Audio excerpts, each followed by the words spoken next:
नमस्कार साथियों, स्वागत है आपका द प्रदीप आईएएस एकेडमी के यूट्यूब सेशन में। और आज के इस सेशन में हम चर्चा करने वाले हैं 10 से लेके 15 मई के बीच में जितने भी जो द हिंदू न्यूज़पेपर, पीआईबी की news, All India Radio, the Mint, Down to Earth, Dainik Jagran, इस टाइप के न्यूज़पेपर में जो सबसे महत्वपूर्ण खबरें थी जिनसे आपको UPSC, IAS, EPFO, PCS exam में आपको सवाल देखने को मिलेंगे, उन करंट अफेयर की आज इस वीडियो में हम चर्चा करने वाले हैं। ये इस वीडियो का पार्ट 1 होगा, इसका पार्ट 2 आपको आने वाले दिनों में मिल जाएगा, तो इसे आप ध्यान से अच्छे तरीके से देखें और इनके सभी महत्वपूर्ण क्वेश्चनों को आप प्रैक्टिस करें। अगर आपने अभी तक हमारे चैनल को सब्सक्राइब नहीं किया है तो सब्सक्राइब ज़रूर कर लें, और अगर आपको वीडियो पसंद आए तो आप इसे लाइक करना ना भूलें। बात करते हैं हम हमारे कल के फाइंड आंसर क्वेश्चन की। कल के फाइंड आंसर क्वेश्चन में मैंने आपको एक प्रश्न दिया था जिसका जवाब आपको मुझे बताना था। सवाल था आपका, विश्व प्रेस स्वतंत्रता दिवस, इंग्लिश में कहें तो वर्ल्ड प्रेस फ्रीडम डे, कब मनाया जाता है। आपके ऑप्शन थे 2 मई, 7 मई, 1 मई और 3 मई, ऐसे 4 ऑप्शन आपके पास में थे। सबसे पहले हम इस सवाल का एनालिसिस देख लेते हैं, उसके बाद हम चर्चा करेंगे इसके आंसर की। वर्ल्ड प्रेस फ्रीडम डे 2020 अगर इसकी बात करें तो प्रत्येक वर्ष की भांति इस वर्ष भी 3 मई को विश्व प्रेस स्वतंत्रता दिवस अर्थात विश्व प्रेस दिवस मनाया गया। इस बार की थीम थी निर्भीक अथवा निष्पक्ष पत्रकारिता, इंग्लिश में कहें तो जर्नलिज्म विदाउट फियर और फेवर। ये थी 2020 की वर्ल्ड प्रेस फ्रीडम डे की थीम। आप इसे बहुत अच्छे तरीके से ध्यान रखें, कई बार सवाल में आपसे ये पूछ लिया जाता है कि वर्ल्ड प्रेस फ्रीडम डे 2020 की इस वर्ष थीम क्या थी, तो आपको इसे ध्यान रखना है, निर्भीक अथवा निष्पक्ष पत्रकारिता। कुछ और तथ्यों की अगर हम बात करें तो 3 मई को ही विंडहोक घोषणा की वर्षगांठ मनाई जाती है। ज्ञातव्य है कि यह घोषणा प्रेस की स्वतंत्रता के सिद्धांतों का निरूपण करता है। इसे अफ्रीकी समाचार पत्रकारों द्वारा तैयार किया जाता है। आप इस चीज़ को ध्यान रखें कि ये जो 3 मई को वर्ल्ड प्रेस फ्रीडम डे जो मनाया जाता है, ये विंडहोक घोषणा के कारण मनाया जाता है, क्योंकि विंडहोक घोषणा जो हुई थी वो 3 मई को हुई थी, और हर वर्ष इसकी याद में ये क्या मनाया जाता है, वर्ल्ड प्रेस फ्रीडम डे मनाया जाता है। इसी के साथ ही ये क्या है, एक अफ्रीकी समाचार पत्रकारों द्वारा तैयार किया गया मैटर है, राइट, इसे आपको ध्यान रखना है। इसी के साथ एक चीज़ और आप यहाँ समझ लीजिए, ये तो था वर्ल्ड प्रेस फ्रीडम डे।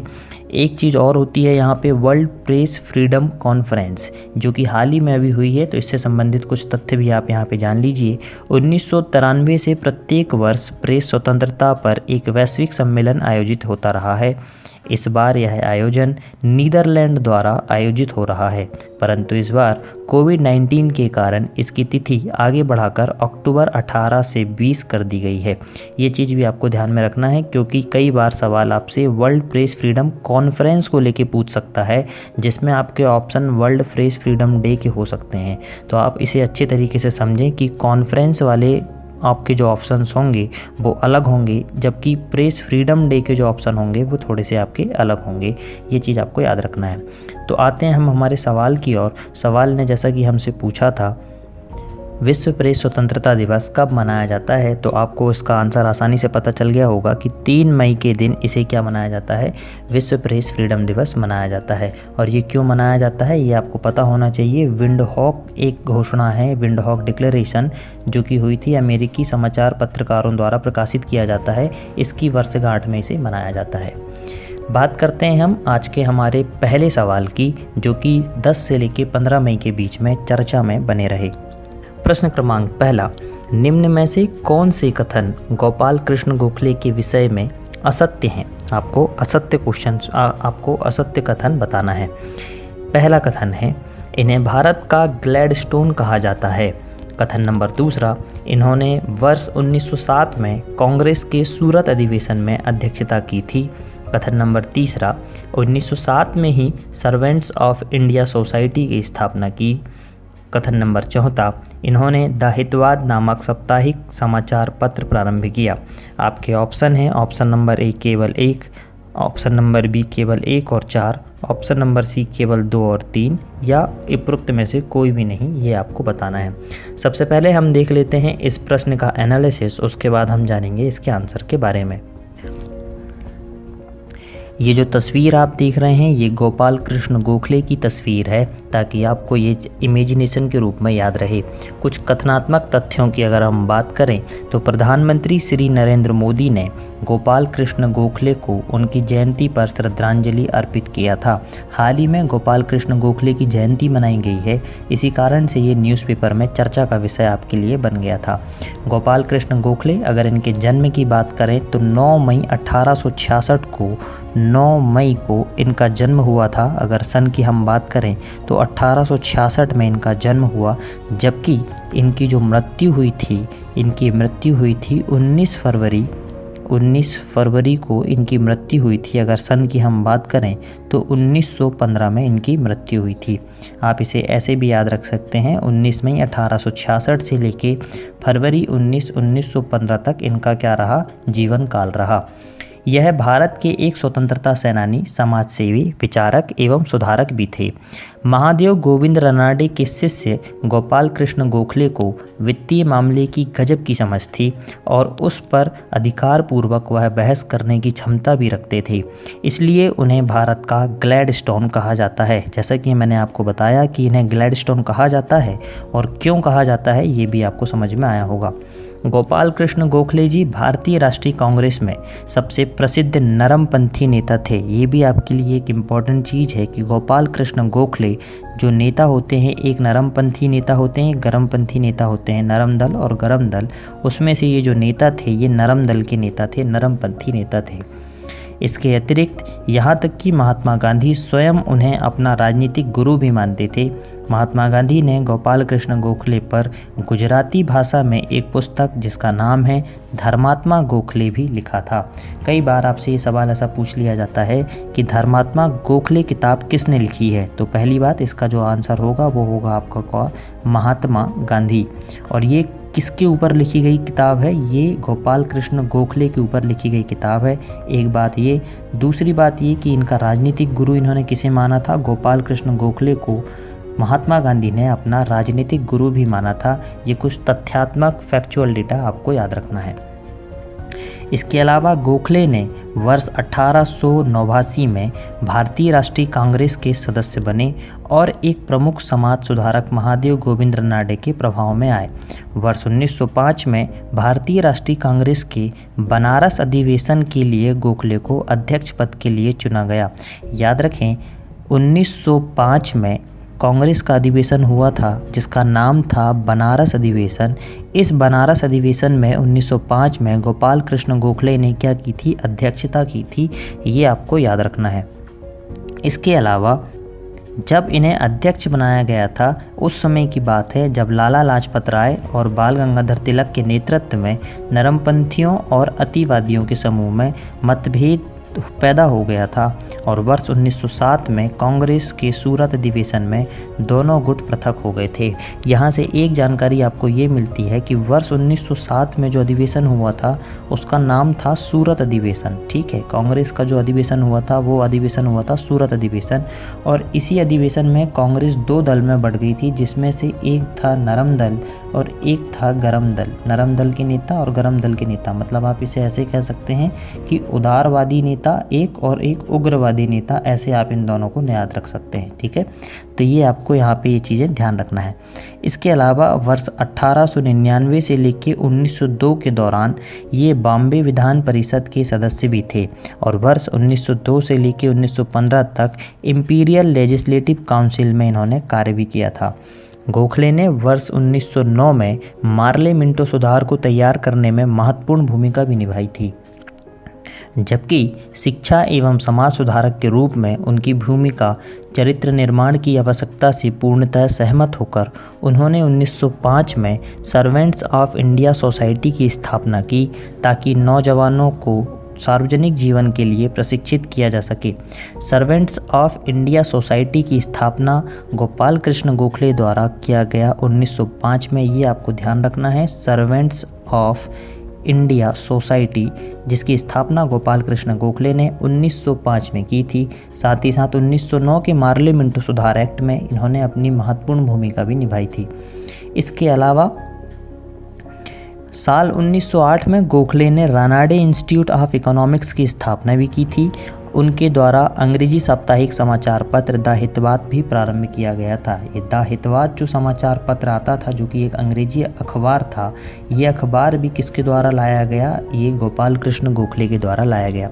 तो ये थे कुछ तथ्यात्मक कथन जो कि गोपाल कृष्ण गोखले से संबंधित थे, जिससे हमें हमारे आंसर को निकालने में आसानी होगी। अब देख लेते हैं हम हमारे सवाल की ओर। सवाल ने जो हमसे पूछा था, अब निकालेंगे हम उसका आंसर। कथन नंबर पहला है, इन्हें भारत का ग्लैडस्टोन कहा जाता है। ये बिल्कुल सही कथन है। इन्होंने वर्ष 1907 में कांग्रेस के सूरत अधिवेशन में अध्यक्षता की थी। नहीं, ये कथन गलत होगा, क्योंकि इन्होंने 1905 के बनारस अधिवेशन में इन्होंने क्या किया था? अध्यक्षता की थी। ये आपको ध्यान रखना है। 1907 में ही सर्वेंट्स ऑफ इंडिया सोसाइटी की इन्होंने स्थापना की थी। ये कथन भी आपका क्या है? गलत होगा, क्योंकि इन्होंने सर्वेंट्स ऑफ इंडिया सोसाइटी की स्थापना 1907 में नहीं की थी। इन्होंने द हितवाद नामक साप्ताहिक समाचार पत्र को प्रारंभ भी किया था। ये कथन भी आपका क्या होगा? एकदम सही होगा।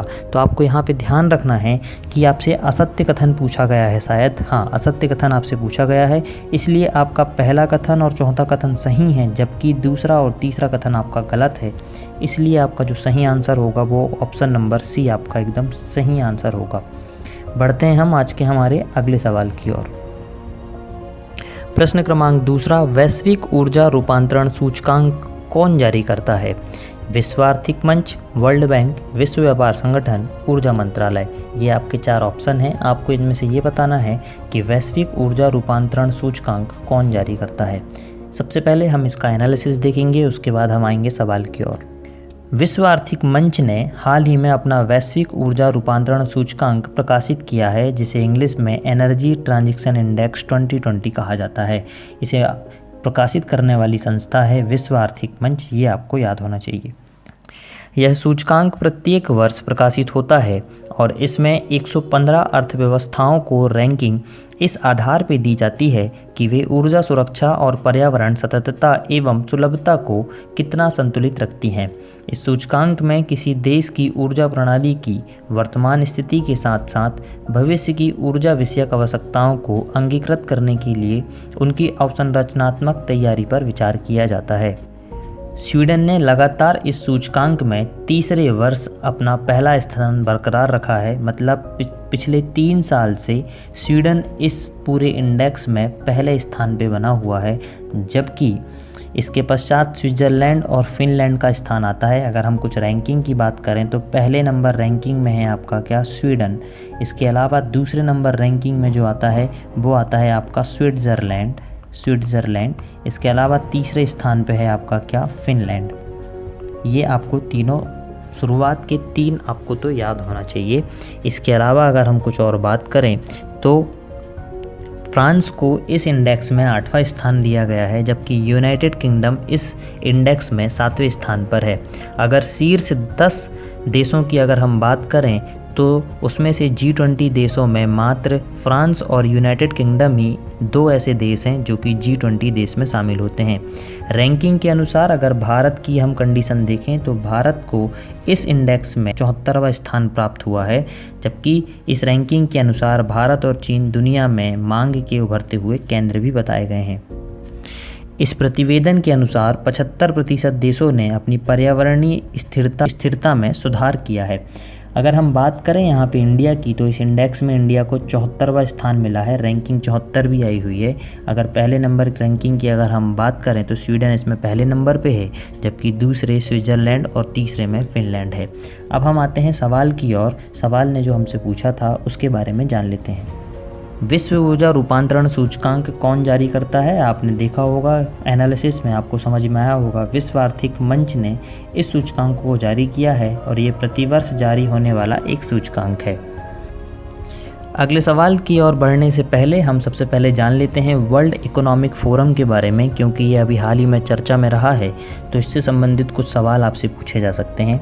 वर्ल्ड इकोनॉमिक फोरम, जिसे हिंदी में विश्व आर्थिक मंच भी कहा जाता है, निजी और सार्वजनिक सहयोग के लिए काम करने वाली एक अंतर्राष्ट्रीय संस्था है। इस मंच पर प्रसिद्ध नेता, उद्योगपति और समाज को आकार देने वाले सांस्कृतिक नेताओं को जगह दी जाती है। इसके अलावा मंच पर क्षेत्रीय और उद्योग से जुड़े मुद्दों को भी उठाया जाता है।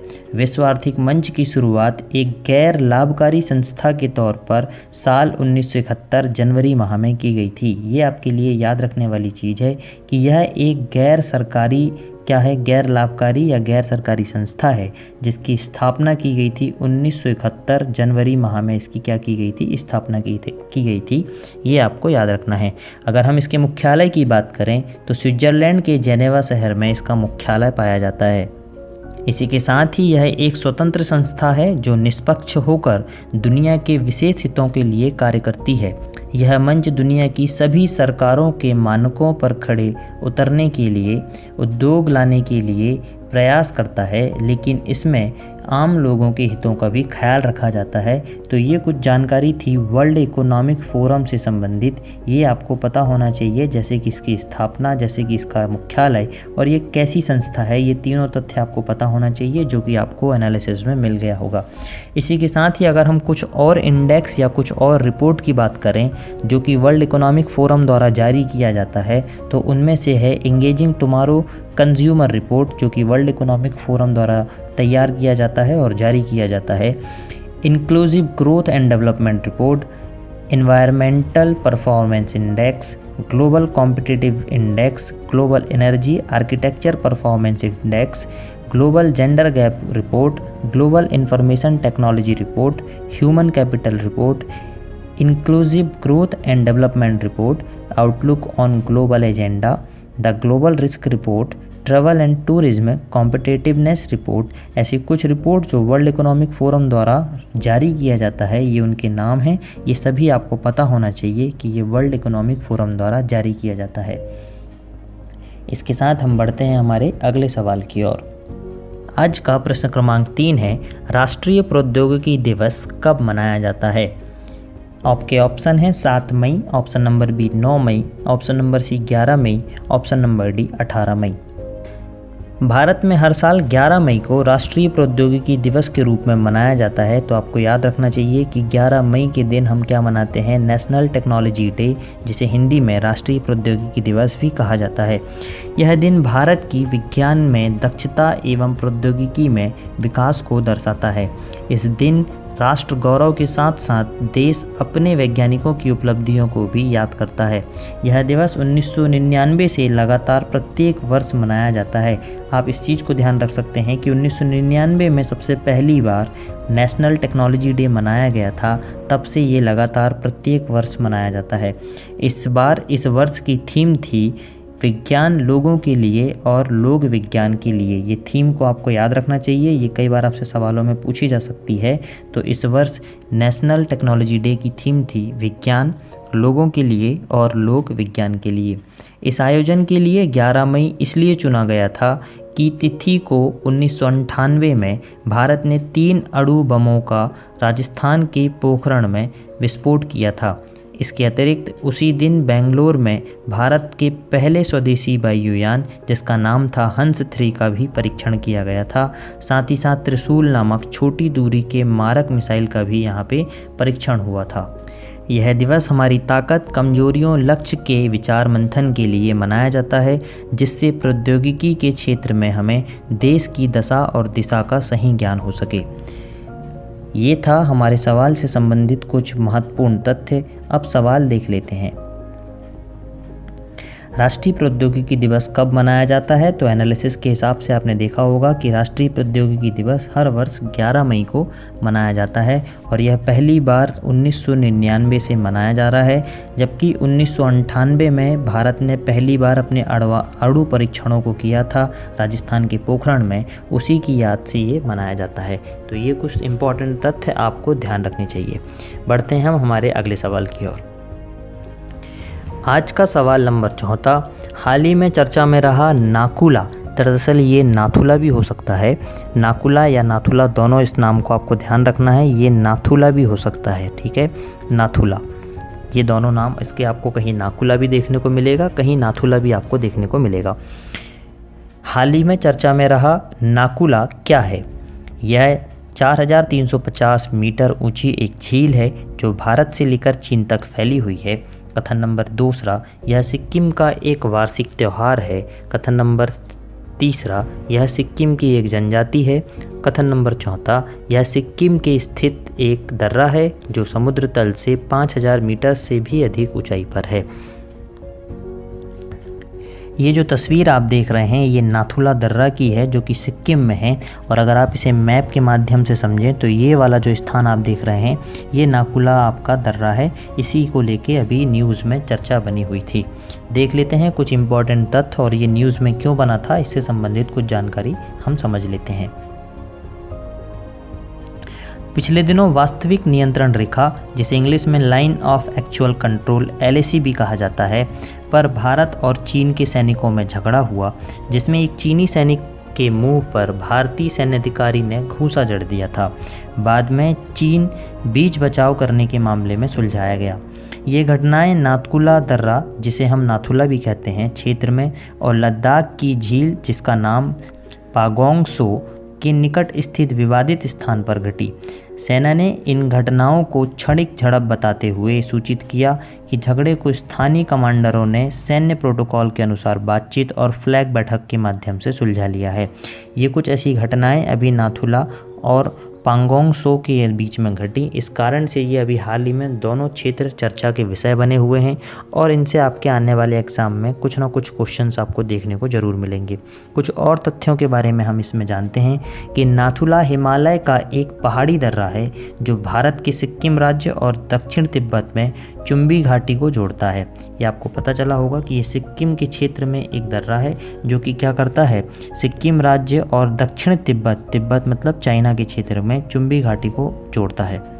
नाकुला क्षेत्र सिक्किम में स्थित एक दर्रा है जो समुद्र तल से लगभग 5000 मीटर से भी ऊंचाई पर अधिक है। 5000 मीटर की ऊंचाई से भी ये अधिक ऊंचाई पर स्थित है। यह तीस्ता नदी के उद्गम स्थान मुगुतांग अथवा चोलामू के आगे पड़ता है। आप इसे याद रखें कि तीस्ता नदी का जो उद्गम स्थान है जिसका नाम है मुगुतांग, इसे एक नाम और जाना जाता है जिसका नाम चोलामू है, इसके आगे की ओर ये पड़ता है। विदित हो कि सिक्किम में नाथुला और जेलेपला दर्रे भी हैं। भारत और चीन के बीच 1962 में हुए युद्ध के बाद इसे बंद कर दिया गया था। इसे वापस जुलाई 5, 2006 को व्यापार के लिए खोल दिया गया था। एक बार और रिपीट करना चाहूँगा मैं, जब 1962 में चाइना और इंडिया का जब युद्ध हुआ था तब इस नाथुला दर्रे को क्या किया गया था, बंद कर दिया गया था। परंतु बाद में व्यापार के लिए 5 जुलाई को इसे फिर से खोल दिया गया था। सन 2006 में इसे पुनः व्यापार के सुगम के लिए फिर से खोल दिया गया था। यह दर्रा प्राचीन रेशम मार्ग की एक शाखा है और ला शब्द जो है इसमें तिब्बती भाषा में दर्रे का अर्थ होता है। ये जो लास्ट में आप ला वर्ड देख रहे होंगे इसका मतलब तिब्बती भाषा में इसे दर्रा भी कहा जाता है, तो ये एक तिब्बती वर्ड है। ये चीज़ें आपको ध्यान में रखना चाहिए।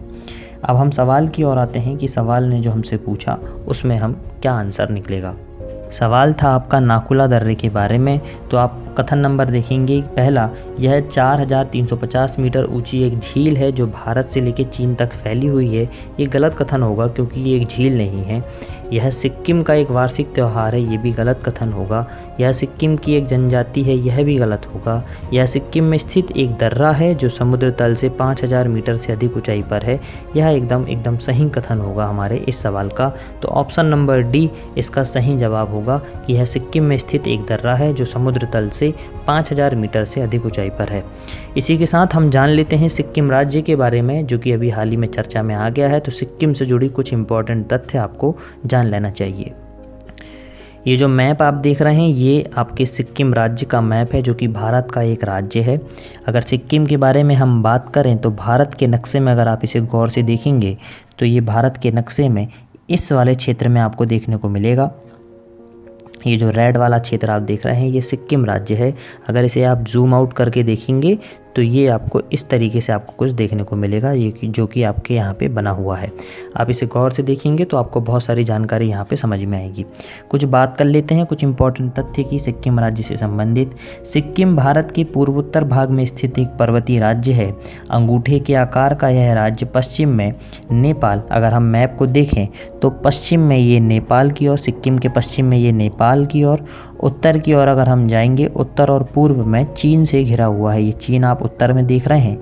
इसी के साथ ही साथ थोड़े से आप अगर इसके पूर्व वाले साइड में भी जाएंगे तो यहाँ पे भी आपको तिब्बती चीन आपको देखने को यहाँ पे मिलता है। और दक्षिण पूर्व में भूटान से लगा हुआ है। अगर आप थोड़ा सा दक्षिण और पूर्व वाले क्षेत्र में जाएंगे तो यहाँ पे आपको भूटान यहाँ देखने को मिलेगा।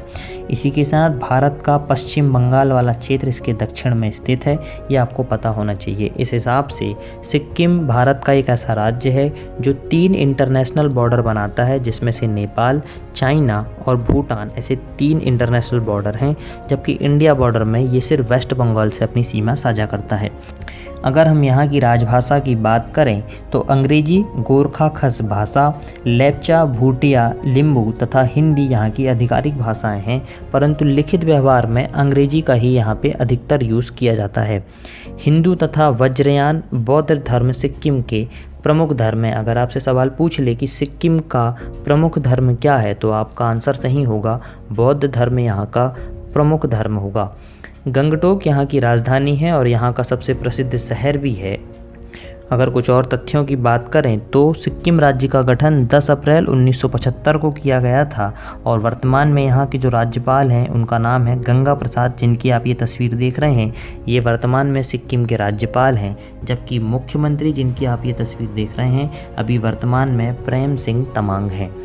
तो ये थी सिक्किम से संबंधित कुछ विशेष तथ्य जो आपको पता होने चाहिए। इसी के साथ हम बढ़ते हैं हमारे आज के अगले सवाल की ओर।